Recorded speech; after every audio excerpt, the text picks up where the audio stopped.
Hello, কোথায় আছো? এখনো কি তোমার অফিস চলছে? হ্যাঁ হ্যাঁ, এই তো রাস্তাতেই আছি, আমি আসছি এক্ষুনি। প্রতিদিন তোমার লেট হচ্ছে, তাই আমি ফোনটা করলাম।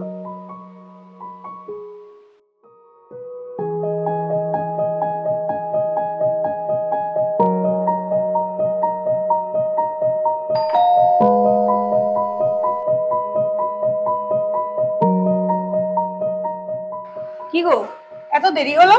বললাম তো অফিসে কাজের চাপ ছিল। আমাকে কি তুমি বোকা ভেবেছো? এই, তুমি কোনো মেয়ের চক্করে পড়েছো নাকি বলো তো? সত্যি করে বলো। এসব কি বলছো রিয়া? প্লিজ থামো, আমি ক্লান্ত। এই রোজকার লেট না আমার ঠিক ভালো ঠেকছে না। উফ ভগবান, এবার তো ফ্রেশ হই, খুব ক্লান্ত আমি। যা খুশি করো, যাও যাও।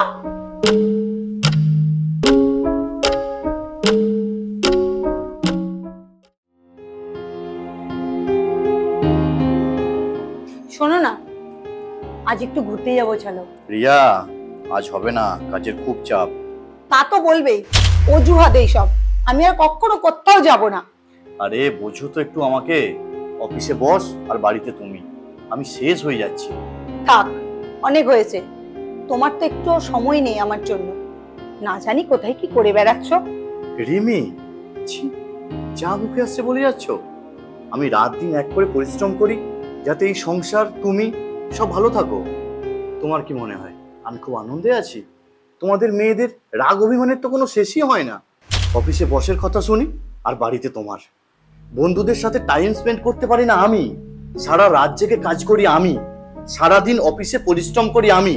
তোমাদের শখ, আহ্লাদ, বাচ্চার লেখাপড়া, সংসার খরচ, আমার খরচ। আরে আমার চাপটা একটু তো বোঝো। সারাদিন পর বাড়ি ফিরে যে একটু হাসি খুশিতে থাকবো তা না, শুধু অশান্তি আর অশান্তি। এমন ব্যবহার করো না যাতে বাড়ি ফেরার ইচ্ছাটাই না আমার চলে যায়। তোমাদের ভালো রাখার জন্য আমরা খাটি, সেই কারণে অন্তত একটু পাশে থাকো। তুমি ঠিকই বলেছ। এতদিন শুধু সন্দেহ করেছি, ঝামেলা করেছি। আমার পাশে থাকা উচিত ছিল তোমার। আমি এবার থেকে তোমার পাশে থাকবো, কিছু একটা করব, তোমাকে হেল্প করব। না রিমি, তোমাকে তো কষ্ট করতে হবে না। তুমি শুধু আমার পাশে থাকো, আমার সাথে থাকো, তাহলে এই কষ্টটা আর কষ্ট মনে হবে না। পরিবারের মানেই হলো একে অপরের পাশে থাকা, বুঝলে? ছেলেরা পাহাড় সমান চাপ খুব সহজেই হাসি মুখে বয়ে নিয়ে বেড়াতে পারে, এটাই ওদের বৈশিষ্ট্য।